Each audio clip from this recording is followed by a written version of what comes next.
On this episode of Delivering Marketing Joy, we talk with Kelsey Rankin from Warwick Publishing about digital marketing strategies that work and why authenticity matters.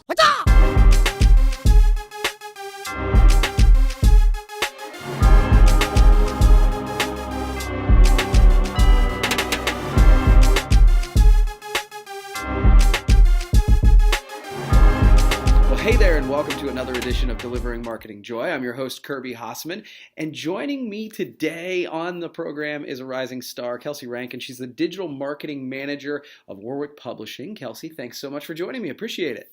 Yeah, thanks for having me, Kirby. It's a pleasure to be here. Cool. So, as I mentioned in your title, you're the digital marketing manager for Warwick. So it kind of feels to me like that is something that's constantly evolving and changing. So what's your overall philosophy for promoting through digital marketing?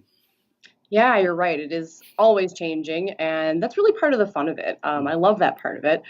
I wear many hats here at Warwick, so a lot of people think it's just social media that I do, but it's a huge misconception. I do a lot more than that. So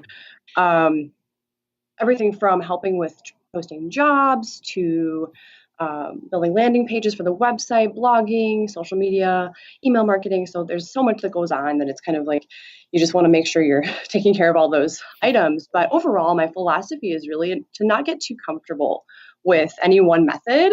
I think a lot of people kind of get stuck, like they set up a routine, they set up, this is what I'm going to do for this, and they never change it, they never reevaluate it, and they never take that opportunity to look at if it's really working or not. So I think I really try to just adapt as much as I can, think on my toes, and try to be able to take those changes as they come with the digital landscape.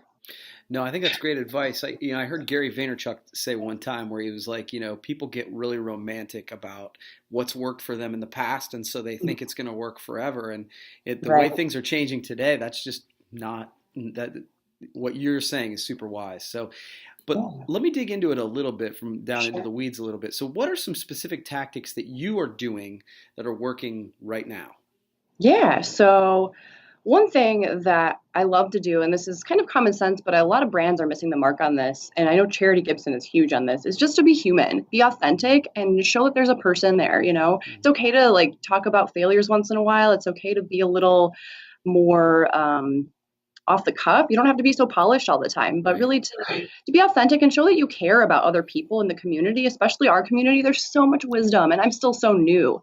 So having the opportunity to talk to people like you and Bill and Charity and Mark Graham and Catherine with Common Skew, just getting involved with those communities is super. I think it's one of the best tactics. I mean, it's more than marketing, but it's if you can build those relationships and stay connected with people around you, that's one of the best ways to stay relevant. Going into more of the marketing side, though, I would say some of the things I've seen work really well for Warwick. In terms of imaging, we've recently kind of reevaluated how we're promoting our images. We're switching over to more lifestyle images, more product shots that are being used in a setting. I've seen a lot better engagement with those types of images. So I think suppliers and even distributors should really kind of try to shift to that, because people just relate better when they can see a product being used in a setting. Also, developing case studies has been really big for us in the last few months. We're trying to build more landing pages with industry-specific case studies. I know distributors really want to see that kind of stuff, showing specific valuable uses for a product, and that they can take that to sales presentations. Beyond just the landing pages, I'm trying to create videos with products that are unbranded, a lot of unbranded flyers and sell sheets that distributors can utilize and put their logo on and then just easily convert that. Promo Corner is great for that. We also use Zoom Catalog. So there's two places. We try to just kind of spread out and be everywhere.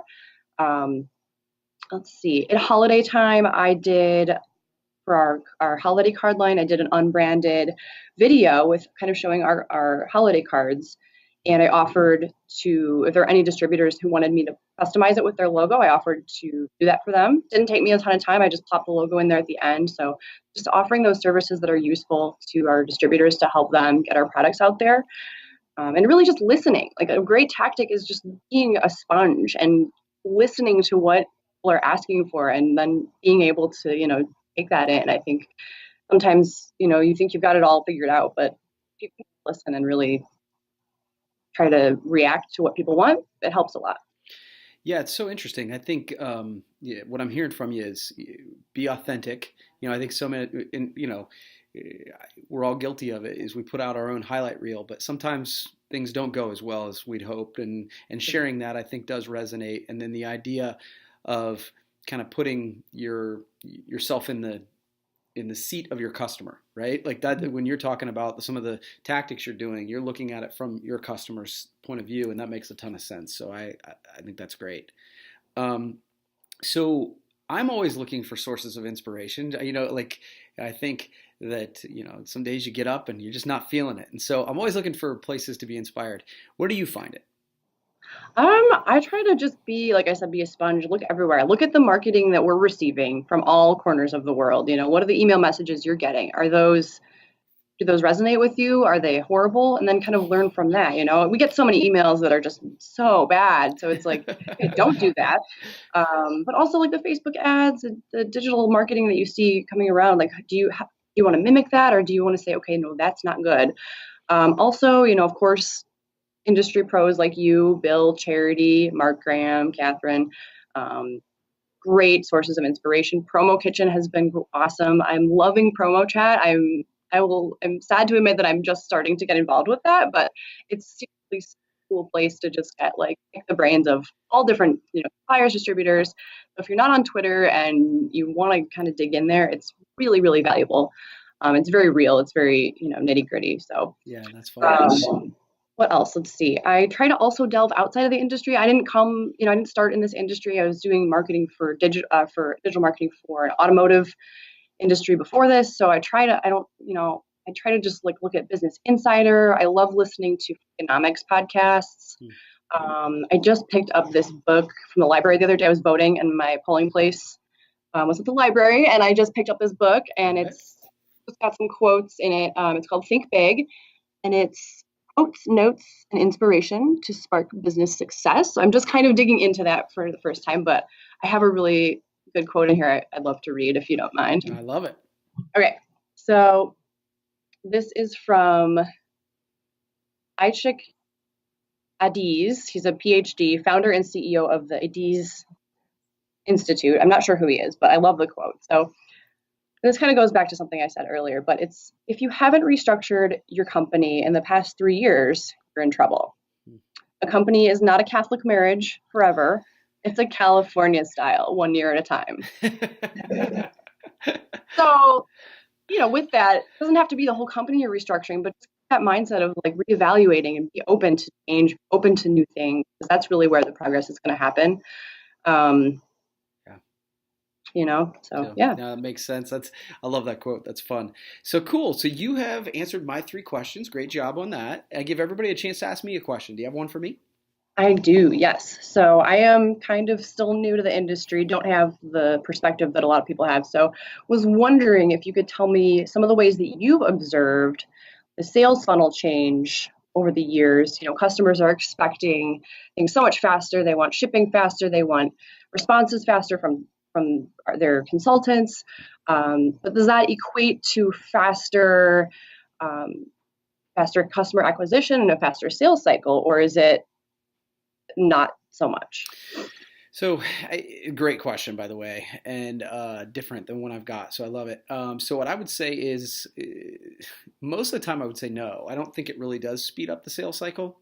I think sometimes I guess the answer really is it depends. So on the one side, the old school, you go in, you'd show somebody pen with their logo on it, they like it, they order it. That's a pretty quick sales cycle, right? Right. But it's also not a terribly long-term solution. What I would say is the sales cycle can be faster for those customers that are doing research on the front end.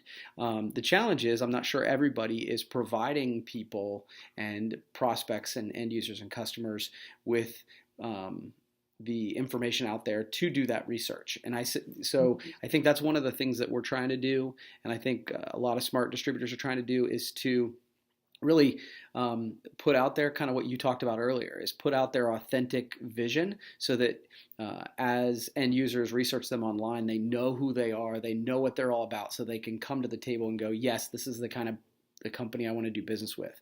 That's really what I'm seeing, is that customers are coming to the table so much more educated, so much more.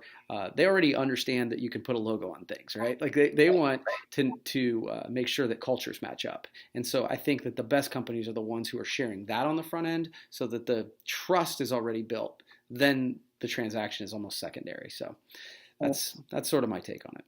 Cool. Love it. All right. Well, cool. Thank you so much, Kelsey, for taking the time. I really appreciate it. We'll have to do it again, okay? I'd love to. Thanks, Kirby. All right. Well, that wraps up this edition of Delivering Marketing Joy. We'll see you next time.